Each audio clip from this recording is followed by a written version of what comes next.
Alors, je pars en Afrique du Sud déposer les enfants chez ma mère pour que je le rejoigne au Congo. C'est le jour que la vidéo a été envoyée. Et les gens ne le savent pas, mais on a ouvert cette vidéo ensemble. On était ensemble.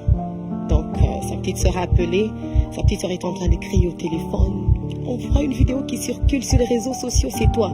Alors, à ce moment-là, moi et lui, on ne savait pas de quoi il s'agissait. Alors, il dit à sa petite sœur, on voit la vidéo, c'est quelle vidéo? Alors, il ouvre, il me dit, babe, viens voir. Et on ouvre, c'était sa vidéo.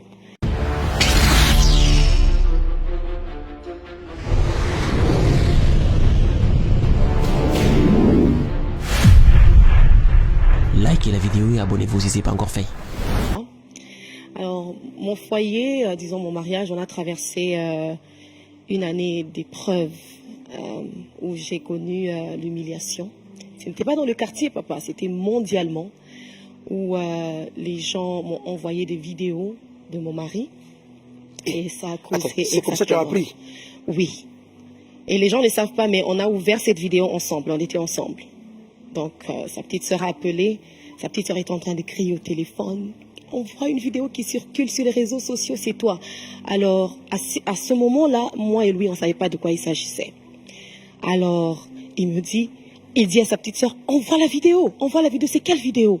Alors, il ouvre, il me dit, babe, viens voir. Et on ouvre, c'était sa vidéo. Mais quand il a dit, viens voir, il ne savait pas de quoi il s'agissait. Donc, j'étais enceinte de 6 mois. Et on était au Congo pour le travail. Oh là là. Alors, on a vu que les réseaux sociaux, c'était très chaud. Les blogueurs ont commencé à débattre. Ils ne savaient pas de quoi il s'agissait. Parce que, papa, il y a des gens qui prennent ton histoire, ils font comme s'ils connaissent ton histoire plus que toi. Donc, ils ont commencé l'humiliation après humiliation. Moi qui étais enceinte, ils m'ont plongé même dans les problèmes comme si c'était moi qui avais fait cet acte. Mais ce qui est vraiment prophétique, le Seigneur m'avait préparé pour ça. Le Seigneur m'avait préparé pour ça. Un jour, j'ai appelé mon mari, il était au Congo, j'étais aux États-Unis. Je lui ai dit, le Seigneur m'a montré qu'il y a une femme qui veut te piéger. Et comme j'avais dit tout à l'heure, papa, Dieu parle. Dieu parle. Souvent, on ne comprend juste pas. Alors, on était entré en prière. Moi, dans un rêve, j'ai vu une femme qui était venue chez moi à la maison. Donc, quand tu lui as dit que le Seigneur m'a montré qu'une femme t'a piégé, oui. Ou bien qu'une femme t'a piégé ou t'a piégé.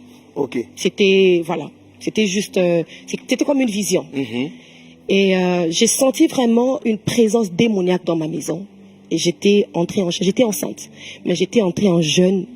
J'ai prié, j'ai vu une femme venir, elle a signalé à gauche, à droite, elle a sorti, je ne sais pas quel esprit en elle qui est entré dans ma maison. Alors j'ai demandé à mon mari si on pouvait entrer en prière, on est entré en prière, on a commencé à prier. Elle était au Congo, il était au Congo. Donc vous avez prié Oui, en distance, okay. Voilà. Alors je pars en Afrique du Sud déposer les enfants chez ma mère pour que je le rejoigne au Congo. C'est le jour que la vidéo a été envoyée.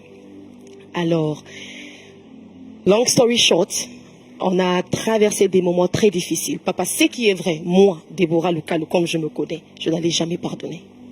Jamais. Mais la manière dont le Seigneur m'a calmé dans la tempête, qui est d'ailleurs, mon album s'intitule Trust in the Storm, qui veut dire le calme dans la tempête. Donc, faire confiance en Dieu dans la tempête. Une chose que je sais, Dieu ne nous entraîne pas. Les soldats ne sont pas entraînés pour la paix. Ils sont entraînés pour la guerre. Donc, moi, je savais déjà que j'étais en guerre et que je devrais me calmer, écouter mon mari, parce qu'il disait toujours qu'il devrait voir notre parrain. Il devrait voir notre parrain. Et il disait ça avant l'histoire? Avant cette histoire. Oui. Alors, il avait peur de me dire, et bon, long story short, comme je veux dire, papa, c'était très long. Ça a impliqué la famille. Donc, du coup, pour moi, j'ai voulu le divorce. Mais je regardais, papa, je me suis dit, j'ai vraiment écrit les bienfaits, les qualités de mon mari. Et j'ai écrit ses défauts. J'ai vu que ses qualités dépassaient les défauts. J'ai décidé de rentrer. Mais il y a un message que Dieu m'avait donné. J'avais enlevé ma bague, papa, j'ai pris mes habits. J'étais très fâchée. Les gens me voient sur les réseaux sociaux, ils croient que je n'avais rien fait. Mais it was a whole process. Je devrais me poser tant de questions si je devrais rester dans le foyer ou pas. Et c'était douloureux parce que j'étais enceinte. Un moment, pendant 3 jours, mon bébé ne bougeait pas. It was hell in my marriage. C'était l'enfer dans son mariage. Voilà. Alors, mon mari m'a demandé pardon. Et papa, ce qui est bon dans ça, mon mari et moi, on a toujours cru dans le ministère de mariage. Donc, on tenait des conférences sur Instagram où on parlait sur le mariage. Beaucoup de gens disaient que c'était trop tôt pour nous de le faire parce qu'on avait 2 ans, 3 ans de mariage. On avait des messages. Toi, tu veux nous prêcher quoi? Tu n'as rien à nous dire. Ça fait seulement 3 ans que tu es marié. Moi, j'aime beaucoup le mariage. Jusqu'aujourd'hui, je dis, si je pouvais me remarier, j'allais toujours me remarier avec cet homme-là. Mais, malheureusement, ou je dirais heureusement, parce que ça nous a rendus très forts. Cette épreuve est venue et aujourd'hui je suis en mesure de dire à une femme que c'est possible que tu traverses l'épreuve et que Dieu puisse te guérir. Je dirais encore, papa, que ce n'est pas le mariage qui te rend heureux. C'est 2 personnes heureuses qui rendent un mariage heureux. Donc les gens me voyaient sur les réseaux sociaux, mais tu souris pourquoi? Tu fais semblant pourquoi? It's not marriage that makes me happy. It's God Pas le mariage that makes me happy. qui la rend heureuse, c'est Dieu qui la rend heureuse. And we went through counseling. On a vu le pasteur Ivan qui nous a appelés avec maman Maud à Kinshasa. On a eu nos parents. C'est pourquoi il est très important d'avoir des bons mentors autour de toi. Parce que je pouvais faire l'erreur de divorcer sans écouter la version de mon mari, pourquoi il m'avait pas dit, sans écouter l'histoire entière et peut-être divorcer. Mais parce que j'avais des bonnes personnes autour de moi, mes parents, ma mère, les pasteurs qui étaient là, ils m'ont conseillé. J'ai écouté l'histoire de mon mari et on a conclu. À notre arrivée à Atlanta, il y a eu des témoignages qui sont sortis, des gens qui sont venus demander pardon, que c'était un coup monté. Un coup monté. Pour le piéger, lui? Pour le piéger, oui, et lui faire la vidéo pendant qu'il s'habillait. Wow. Donc, je ne veux vraiment pas entrer en détail parce que... Mais ton mari très tôt était repentant. Très repentant. Très repentant. C'est pourquoi même je suis restée. Très repentant. Ça n'a pas été une vie. Pas du tout. Ok. Pas du tout. Parce que, pasteur, il faut connaître à qui tu es marié. Il faut vraiment connaître à qui tu es marié. Si tu as déjà peut-être soupçonné... Donc, la première des choses pour la guérison, c'est que tu l'as écouté. Je l'ai écouté. D'abord, le Seigneur t'a parlé. C'est à quel moment tu as fait le pour et le contre? Je crois que quand j'ai pris mes bagages, je suis allée chez mon grand frère, toujours à Kinshasa. Je me suis dit, peut-être ici, il y a beaucoup de voix, parce que, pasteur, mon téléphone avait explosé des appels. Tu as celui-ci qui te dit, il faut divorcer, il faut le laisser, toi, tu es quelqu'un de public. Et de ce côté, on te dit, il faut pardonner, tu parles toujours sur le pardon, il faut pardonner. Donc, j'ai voulu moi-même entendre Dieu. C'est pourquoi j'ai pris mes bagages. Ça avait fait du mal qu'on était dans un même pays, mais on n'habitait pas dans une même maison. Je devrais moi-même écouter Dieu. Et j'ai entendu Dieu me dire, don't miss the price of your pain.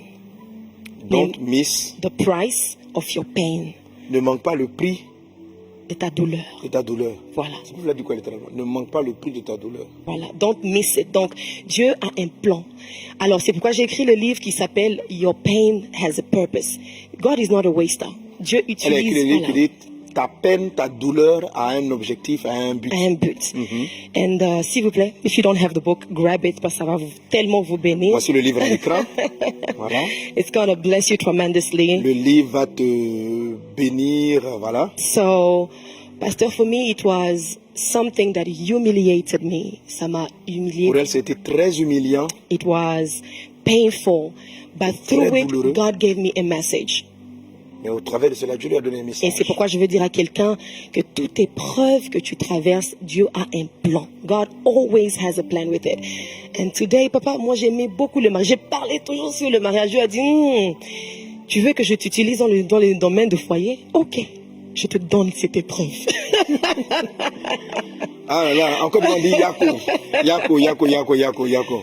Très beau témoignage, amen. Et tu vois, Déborah, à l'intérieur de ton témoignage, on a le process du Saint-Esprit. Comment est-ce qu'on est guéri? Amen. Alors, ce que je veux partager avec toi, donc, sur la base de la parole de Dieu, c'est comment est-ce que tu te sors d'une situation pareille? Amen. Je vais traiter quelques points, je ne pourrais pas tous les dire. Comment Dieu te sort de la situation pareille? Et ici, vous avez vraiment opéré le travail du Saint-Esprit. Amen. Ce qu'elle a vécu, c'est le travail du Saint-Esprit. Amen. Alors, la vérité, c'est que pour pouvoir vous attacher, amen. Ah bon, lis le passage que j'avais prévu que tu lises. Hein, je lis le passage que tu veux que tu lises. Et puis, voilà.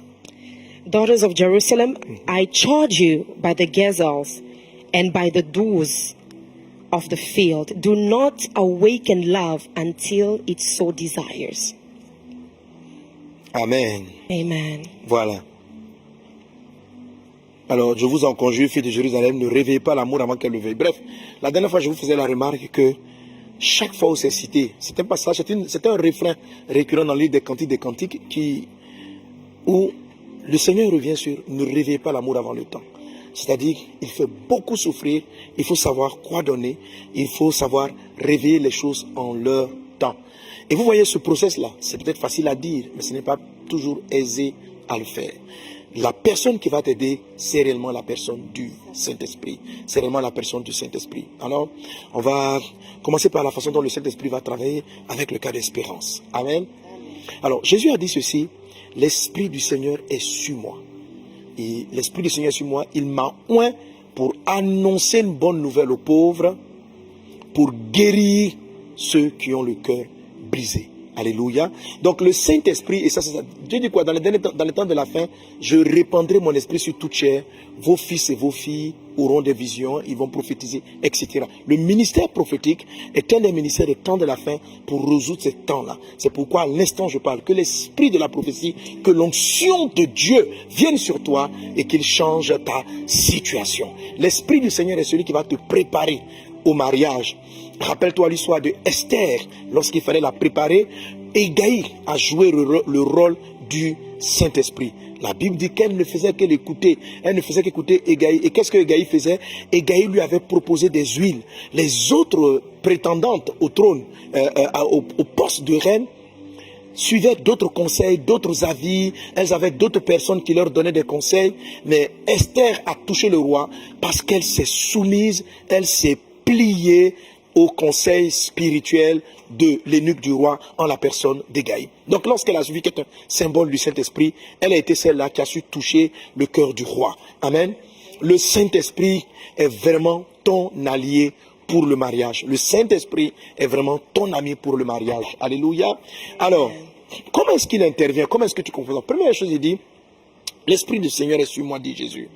Il est venu pour annoncer une bonne nouvelle aux pauvres. Deuxième chose, pour guérir ceux qui ont le cœur brisé. Alléluia, c'est très important. Pauvreté, ça veut dire manque de quelque chose. Manque. Pauvreté d'amour, pauvreté de moyens financiers, pauvreté de mariage, pauvreté de ceci, pauvreté de cela. Amen. Première des choses, il te faut quoi? Il te faut avoir une communion profonde avec le Saint-Esprit. Le Saint-Esprit, il te faut avoir une communion profonde. Amen. Avant ton mariage, quand tu traverses des moments, comme on dit, de chagrin d'amour, faites une chose. Alléluia. Venez pleurer devant Dieu. La Bible dit que nous ne savons pas ce qu'il convient de demander dans nos prières. Mais l'Esprit nous aide par des soupirs inexprimables pour exprimer les choses cachées. Si ton mariage tarde à se mettre en place, je t'assure que ça veut dire que quelque part tu as un cœur qui est brisé. La bonne nouvelle en ce qui concerne, c'est que Dieu te dit, tu vas te marier. Il n'est pas bon que tu sois seul. Ça, c'est la bonne nouvelle. Tu es pauvre, tu attends le mariage, mais il te dit, tu vas l'avoir. La deuxième chose qu'il va faire, c'est de traiter avec ton cœur. C'est de guérir ton cœur brisé. Parce qu'il continue dans le passage de Luc chapitre 4, là comme vous pouvez l'afficher, dans Luc chapitre 4, il termine en disant, pour annoncer une année de grâce du Seigneur, pour annoncer une saison de grâce, je déclare et j'annonce une saison de grâce sur ta vie. Mais pour ce faire, il y a un process qui...